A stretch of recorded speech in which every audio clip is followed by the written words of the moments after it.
Good afternoon. Tony here. How many of you are following Freedom Flotilla? You should do. These 12 people in this small sailing yacht are currently somewhere in the Mediterranean. On board, yes, they have some pretty famous names. I agree. Greta Thunberg, well, that's enough to, well, just pop the fuse, blow the cork on white, elderly Christian men. That really will, for them, that's heart attack producing material having Greta on board. I mean, that alone is a challenge to their masculinity and their superiority. I'm sure they get something specific out of hoping she will drown. You know what I mean? I think it's more than just a kind of hope. I think it's a little bit perverse, especially with older men, and I'm a miserable old git, by the way. Yep. But it's not me that counts. It's Madleen, filled with humanitarian supplies, filled with prosthetics for children and adults that have lost limbs, filled with, of all things, baby milk, or as the Americans would call it, baby formula, filled with medical and first aid supplies, filled with food. It's a small yacht.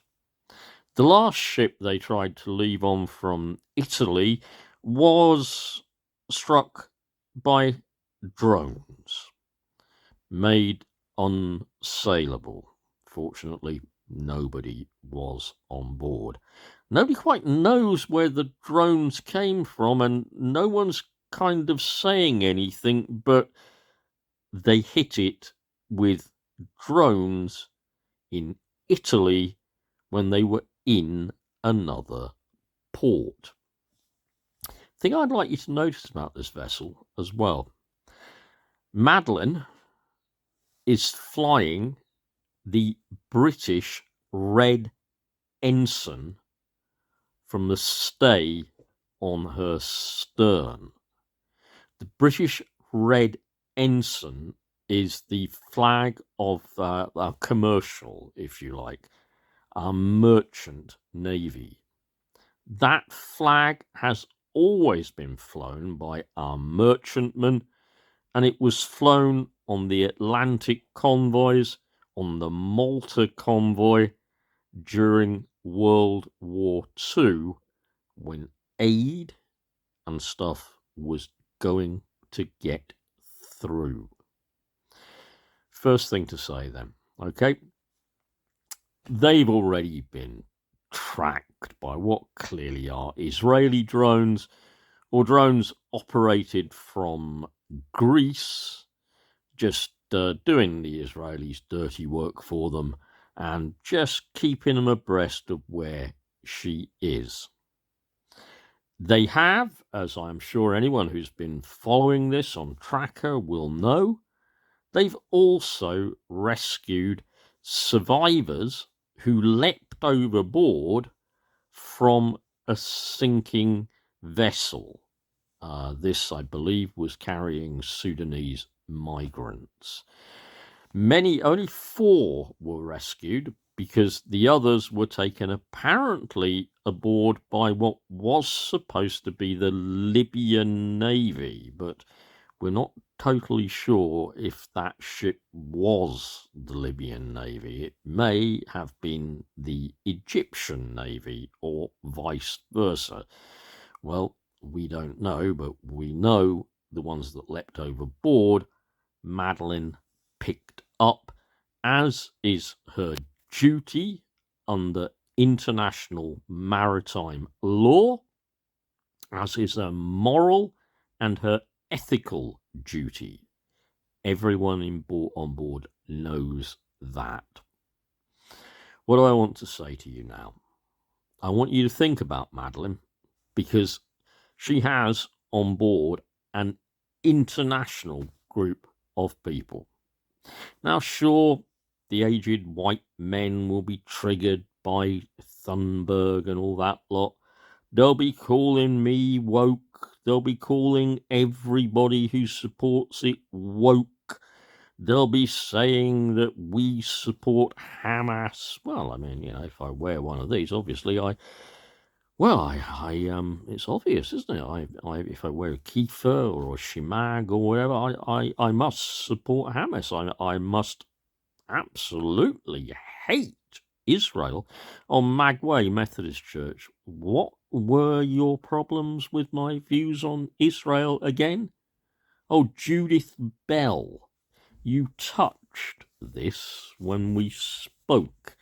My wife, your minder, and myself in Witherspoons in Galston, but you wouldn't tell me your complainants' problems with my views on Israel. You didn't even have to give me their name, but you wouldn't, would you? But you would nod your head, wouldn't you?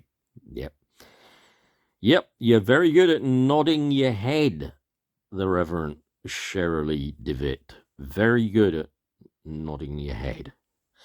So I urge you all, keep following Madleen. Just look her up, Madleen. She will shortly be, in fact, in what are not Israeli territorial waters. She will shortly be in Palestinian territorial waters.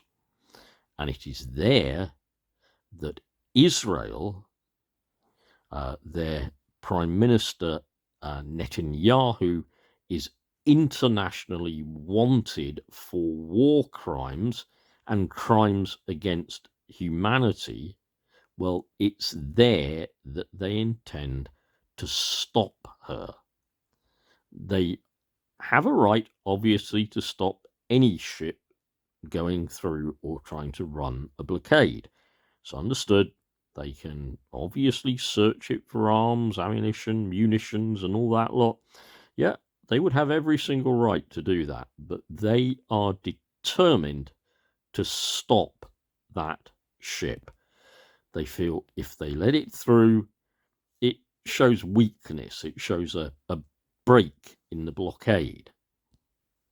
Be also assured that everybody on board that vessel understands in stopping them, they may actually sink them. They may not even allow them to get off and abandon Madleen.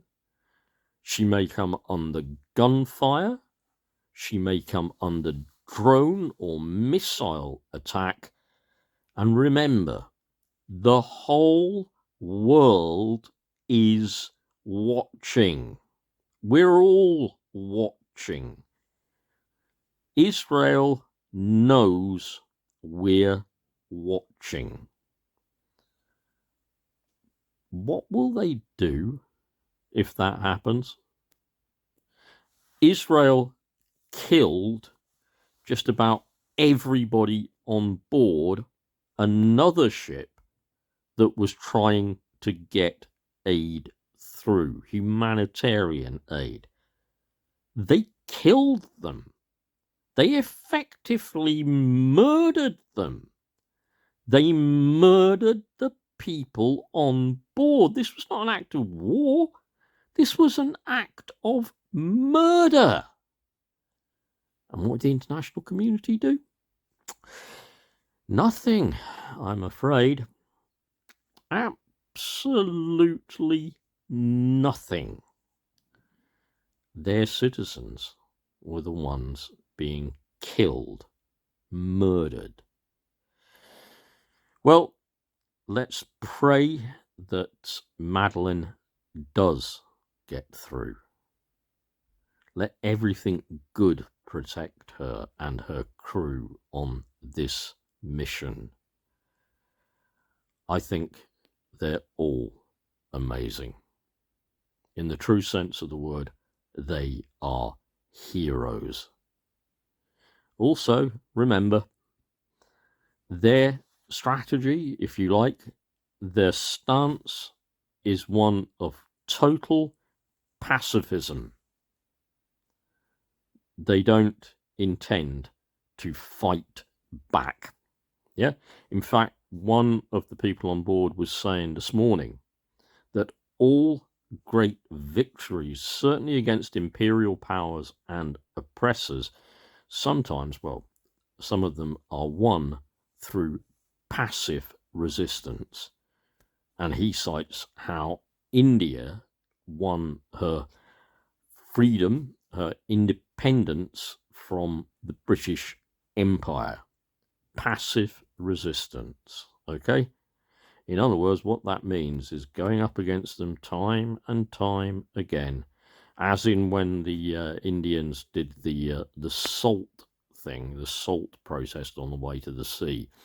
And if anyone watched the film Gandhi, you'll remember all of the Indians lining up against the Indian army and whatever, because they were trying to go down to the sea and make salt.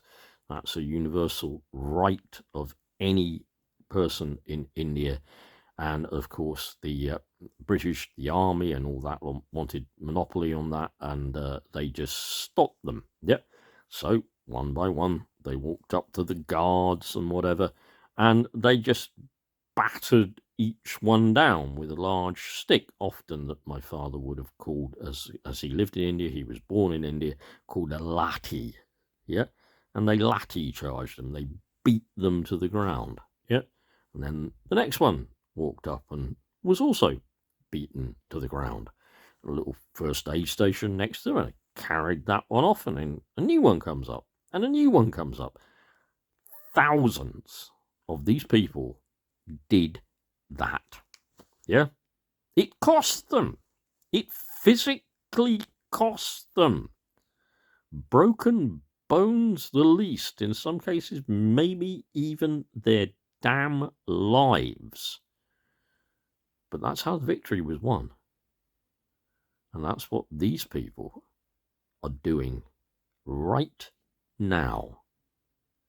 They are passively resisting. Bye.